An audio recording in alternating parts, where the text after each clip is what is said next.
So we are all living on Zoom these days, or whatever platform you use. And people have been asking us, how can we share what we do to help you be more effective in communicating via this medium? Now, there's a difference between those of us that have got a house full of children where you don't have much space, and for those of us that are professional facilitators, presenters and trainers. So I'll show you our setup, but please understand how you will be able to apply it to your situation. We're going to start off with the desk. Now, in this case, I have a desk that can be controlled. So the height of this desk is electronically managed. And what I will do is spend most of my delivery with the desk raised so the camera is at eye height. Now, if you don't have one of these desks, they are about $1,000. You can pile your computer on books or boxes as long as you're trying to get as close to eye height as possible to the camera.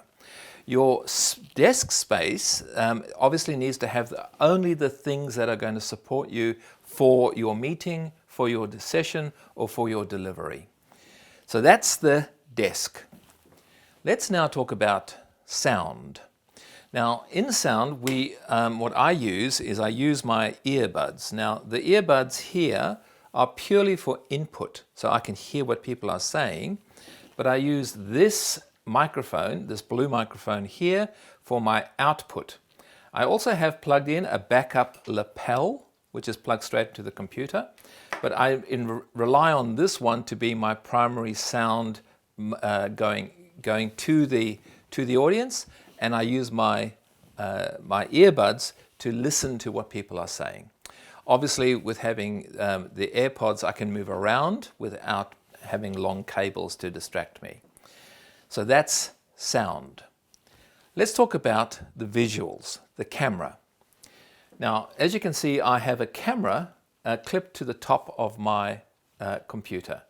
It's the Logitech, which is the best brand. In this case, I have the 1080p. Now, obviously, this camera here can be placed anywhere. What we do is we put it straight above the camera that you have on your computer. I have the sign there, camera, to remind me to always look down the camera.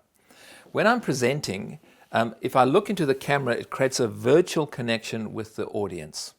Now, if I can see faces, I obviously will glance to see what the quality of attention is. But if I'm working with large groups, 100, etc., then clearly I won't be able to see them. And in Zoom webinar, I can't see them at all. So look down the camera. It creates more intimacy. So that's the desk, that's the sound, that's the camera. What about lighting? Now, because we're a professional training company, we have professional lighting.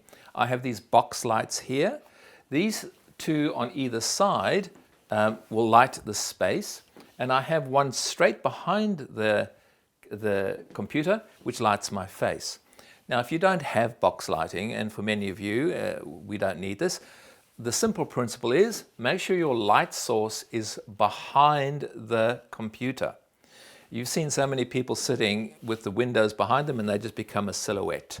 So as much as possible, light source coming towards you, it softens the light on your face and reduces shadow. The box lighting themselves are not that expensive, but they do make a qualitative difference. Now, let's talk about the stage. Now, when I say the stage, the space you need to present in. We use flip charts. You can use a whiteboard. If I'm going to use a flip chart, I pick it up and I pull it forward to a distance where the camera can pick up everything that I write. Obviously, the flip chart must be placed in a spot so when you write on it, you're not blocking the view of your handwriting. So if you're left or right-handed, you'll adjust to either side. So PowerPoint slides is obviously one that we all use. I use a clicker.